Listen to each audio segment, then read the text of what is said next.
आज इस युद्ध के 100 दिन हो चुके हैं, 100 डेज। इस 100 डेज का मतलब आप समझते हैं? सोचिए इन 100 डेज का मतलब क्या है। इन 100 डेज में क्या कुछ पाया, क्या कुछ खोया, खासकर यह देखते हुए कि रशिया कहीं से नहीं कह सकता कि वो ये युद्ध जो है वो जीत चुका है। इतना ही नहीं, एक बहुत बड़ी बात जो ये है वो ये है कि रूस ने बकायदा, इंटेलिजेंस इंफॉर्मेशन ये कहती है, रूस ने बकायदा ये कहा है अपनी मीडिया से कि इस स्पेशल ऑपरेशंस के बारे में कोई बातचीत ना की जाए। तो इसीलिए वो लोग इसको स्पिन ऑफ कर रहे हैं नेटो वर्सेस रशिया के तौर पर। लेकिन वॉर का ये चैप्टर क्लोज होता नहीं दिख रहा है, क्योंकि ना तो रूस रुकने को तैयार है, ना ही यूक्रेन झुकने को। 100 दिनों में जंग से यूक्रेन लहू लुहान हो चुका है। इस जंग को सदी का सबसे बड़ा ह्यूमन क्राइसिस माना जा रहा है। वर्ल्ड वॉर 2 के बाद इतना बड़ा पलायन कभी नहीं हुआ है। यूरोप के इतिहास में इतना बड़ा पलायन नहीं हुआ है। इस वॉर से न सिर्फ रूस और यूक्रेन बल्कि भारत समेत पूरा विश्व घायल हुआ है। ऐसा क्यों कहा जा रहा है, आज हम इसका एक एक दृष्टिकोण आपको बताने जा रहे हैं। इस क्राइसिस का पूरा डिटेल आपके सामने रखेंगे। शुरुआत करते हैं घायल, ट्रुथ ऑफ 100 डेज का first chapter. United Nations human right council यानी यूएनएचआरसी के मुताबिक रूस हमले में अब तक 4113 नागरिक मारे गए हैं। इनमें 264 बच्चे थे। कई बच्चों ने अपने माता पिता खो दिए। हालांकि यूक्रेन का दावा है कि अकेले मारियोपोल में 21,000 से ज्यादा लोगों की मौत हुई है। वॉर के बीच बिग और शॉकिंग न्यूज यह भी है कि वॉर के बीच अब तक 68 लाख लोगों ने यूक्रेन छोड़ दिया है। 70 लाख बल्कि एग्जैक्ट नंबर जो है, 80 लाख लोग देश के अंदर ही बेघर हो गए। रूसी हमले में 38,000 रिहायशी इमारतें खंडर हो गई हैं। 2,20,000 लोगों के सिर से छत छिन गई है। रूस ने यूक्रेन के हेल्थ सिस्टम को बड़ा नुकसान पहुंचाया है। डब्ल्यूएचओ ने 103 हेल्थ इंस्टीट्यूट्स पर हमले की पुष्टि की है और इसके अलावा 1900 एजुकेशनल इंस्टीट्यूट्स पूरी तरह बर्बाद हो गए हैं। ये आंकड़े बता रहे हैं कि जंग में यूक्रेन का इंफ्रास्ट्रक्चर किस कदर जख्मी हुआ है, ह्यूमैनिटेरियन क्राइसिस कितनी ज्यादा है। अब आपको एक रिपोर्ट दिखाते हैं, इससे अंदाजा लगेगा कि इस जंग में यूक्रेन की ज्योग्राफी कैसे घायल हो गई है, कितनी बदल गई है।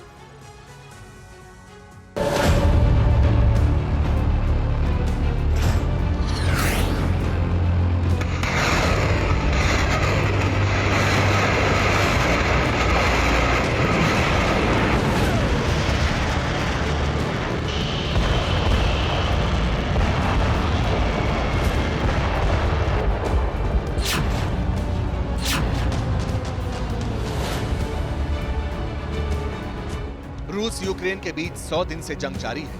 इन 100 दिनों में यूक्रेन की तस्वीर और तकदीर बदल चुकी है। हंसते खेलते शहर उजड़ गए, लाखों लोग घर बार छोड़ने पर मजबूर हो गए, हजारों लाशें बिछ गई।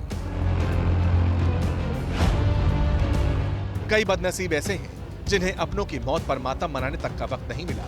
रूस के हमले ने यूक्रेन को पाताल लोक में धकेल दिया। सवाल, क्या पुतिन का मिशन यूक्रेन पूरा हो गया? क्या पुतिन अब जंग को खत्म करने का ऐलान करेंगे? क्या जेलेंस्की और पुतिन के बीच शांति वार्ता शुरू होगी? आखिर कब तक दुनिया को जंग की आग में झुलसना होगा? दुनिया के किसी हिस्से में जंग, लेकिन आज के जमाने में उसका असर पूरे विश्व पर पड़ता है। सब एक दूसरे से इंटरकनेक्टेड हैं। इसलिए जहां तक यूक्रेन की बात है तो उसे हर लेवल पर खामियाजा उठाना पड़ा। यूक्रेन का एक तरह से सब कुछ चला गया। रूस की विशाल आर्मी के सामने यूक्रेन लड़ा जरूर, अब भी टिका है, लेकिन काफी भारी कीमत चुकानी पड़ी। यूएन ऑफिस के मुताबिक 30 मई तक यूक्रेन वॉर में 4113 नागरिकों की मौत हुई। अफसोस की बात यह है कि मरने वालों में 264 बच्चे भी शामिल थे। लवीव में स्कूल की खाली बसों को दिखाकर बच्चों की मौत का विरोध जताया गया। इसके अलावा 4900 से ज्यादा लोगों के घायल होने की बात सामने आई। हालांकि यूएन की रिपोर्ट कहती है कि मरने वालों का आंकड़ा और ज्यादा हो सकता है। 24 फरवरी को यूक्रेन के खिलाफ रूस ने स्पेशल मिलिट्री ऑपरेशन शुरू किया था। रूस का दावा था कि चूंकि यूक्रेन नाटो में शामिल होना चाहता था, यूक्रेन न्यूक्लियर बम बनाने की तैयारी कर रहा था, डोनबास के इलाके में नरसंहार को अंजाम दे रहा था, इसलिए सैन्य अभियान जरूरी था। लेकिन इस जंग में कई लोग दरबदर हो गए।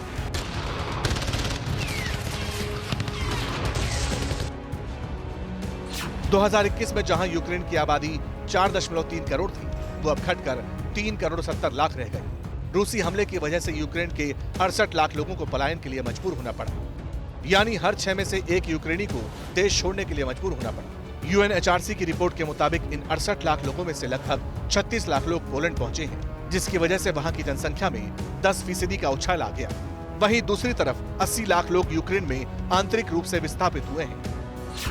बात सिर्फ इतनी नहीं है। अगर यूक्रेन का नक्शा देखें, अमेरिका और ब्रिटेन की इंटेलिजेंस एजेंसियों पर यकीन करें, तो इस ह्यूमन कैजुअलिटी के अलावा 100 दिनों में यूक्रेन को अपनी जमीन का भी नुकसान हुआ। 24 घंटे पहले ही जेलेंस्की ने कहा था, रूस का यूक्रेन के 20% इलाके पर कब्जा हो गया। मारियोपोल, खेरसोन जैसे बड़े शहर रूसी कब्जे में हैं। यूक्रेन के सभी बंदरगाहों पर रूसी सेना का नियंत्रण है। डोनबास में भी रूस को रणनीतिक कामयाबी मिली है। लुहांस्क के 90% इलाके पर उसका कंट्रोल हो चुका है। जेलेंस्की का तो ये भी कहना है कि रूस ने यूक्रेनी माओं से उनके बच्चों को भी जुदा कर दिया। आरोप लगाया कि कम से कम 2 लाख यूक्रेनी बच्चों को जबरदस्ती रूस भेज दिया गया। बीते महीने ही जेलेंस्की ने यह भी कहा था कि रूस ने यूक्रेन में अभी तक 2100 से ज्यादा मिसाइलें दाग दी। इनमें 10 से 12 हाइपरसोनिक मिसाइलें भी शामिल हैं। हालांकि आज एक बार फिर जेलेंस्की सामने आए, कहा कि अभी यूक्रेन का जज्बा बाकी है, आखिरी दम तक लड़ेंगे।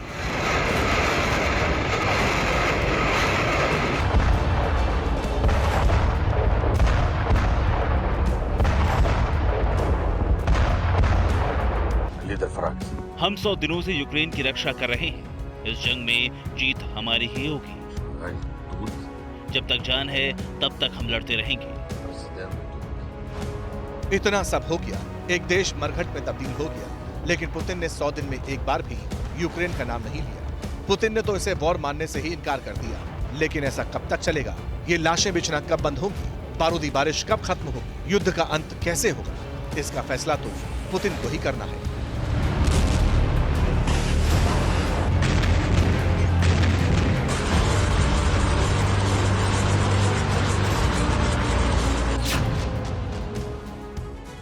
देखिए, एक बात समझना बहुत जरूरी है कि युद्ध अगर छोटा होता तो इसमें फायदा किसका होता?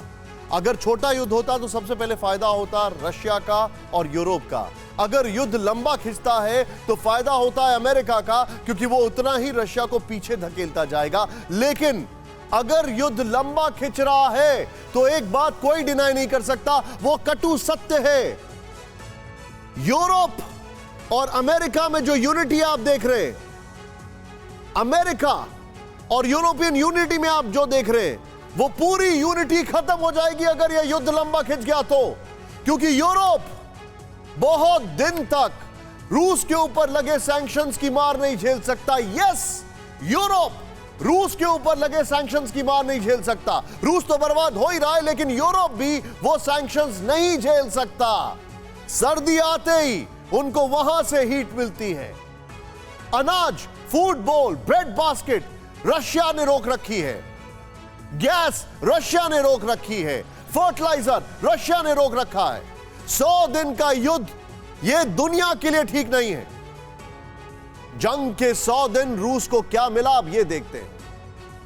ध्यान से देखें, जंग के 100 दिन में ये जो तस्वीरें आपके सामने, इनको देखें आप। नंबर 1, खार्किव किसके पास है? खार्किव 30% जो है वो अभी इस वक्त रशिया के पास है। 30%। लुहांस्क 95% रशिया के पास है। डोनेट्स्क की अगर बात की जाए 50% से ज्यादा। लेकिन अगर इस इलाके की बात करें, सेवेरोडोनेट्स्क उनके हाथ में आया, स्लोवियांस्क उनके हाथ में आया तो बस कहानी पलट जाएगी तुरंत। मरियोपोल किसके हाथ में है? रूस के हाथ में है। सी ऑफ एज़ोव पर उनका कब्जा हो चुका है। इतना ही नहीं, मेकोलीव, खेरसोन, ओडेसा, मेकोलीव की अगर बात की जाए वो उनके पास है। खेरसोन से फ्रेश वाटर जाता था क्रेमिया, खेरसोन उनके पास है। ओडेसा उनके टारगेट पर है। और एक जगह जो इसमें मिसिंग है उस पर जरा ध्यान दीजिए। मैं आपके सामने एक क्विज रख रहा हूं, बताइए वो कौन सी जगह जो मिसिंग है? वो है ज़ेपोरिजिया। वो भी उनको मिल गया। और जेलेंस्की कहते हैं सिर्फ 20%। मजाक है कोई? 20% से कहीं गुना ज्यादा है। अड़ी सोमवार से शुक्रवार शाम 6 बजे सिर्फ TV9 भारतवर्ष पर।